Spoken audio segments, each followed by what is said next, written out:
Now, every day, hundreds of pedigree puppies are brought from pet shops up and down the country. But how many owners stop to ask about the conditions in which the dogs were bred? Well, for tonight's Six special report, Adrian Addison has been investigating Britain's puppy trade. This is Mo. She's an 8-week-old Shih Tzu puppy. She was born near the picture postcard town of Cardigan on the west coast of Wales. This is farming country. And for some, it's puppy farming country.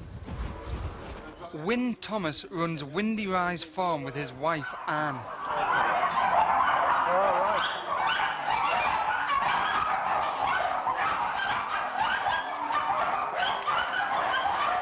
We joined a veterinary nurse and a private investigator on a secret visit.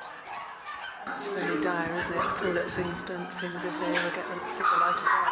It's a concrete floor, it's dirty, it's smelly, wet, damp. Basically, there's nothing apart from the four walls for that bitch and her puppies to look at. We posed as a family, setting up a business selling dozens of puppies through local newspaper ads. I keep cockers. Cockers covered. We needed puppies fast, and lots of them. Trouble is, we're doing so much, the taxman's going to get hold of me, isn't he? Oh, right, OK. We decided to take a dog home as a sample.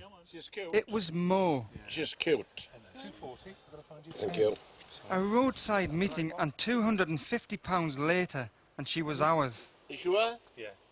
Definite? Yeah. We took Mo to a vet to make sure she was all right.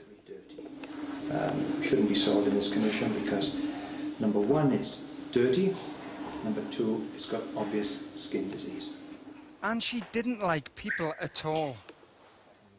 This is her after 2 weeks' care and attention.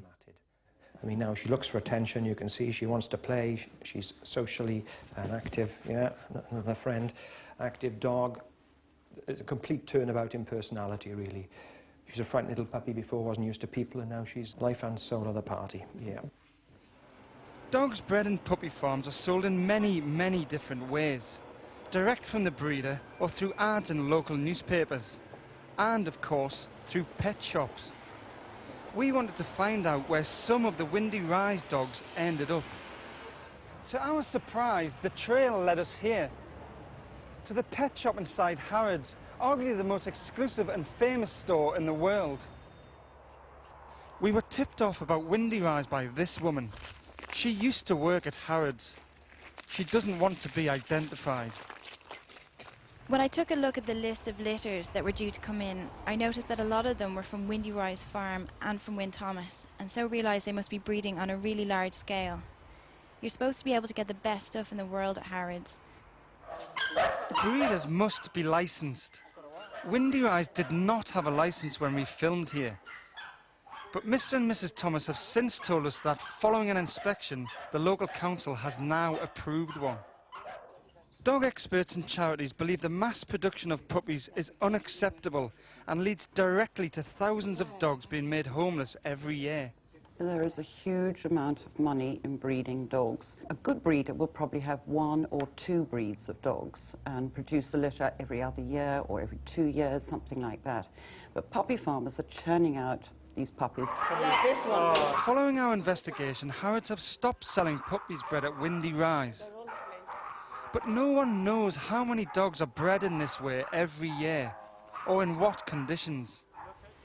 The phrase buyer beware applies as much to a pet as it does a TV set or a second-hand car.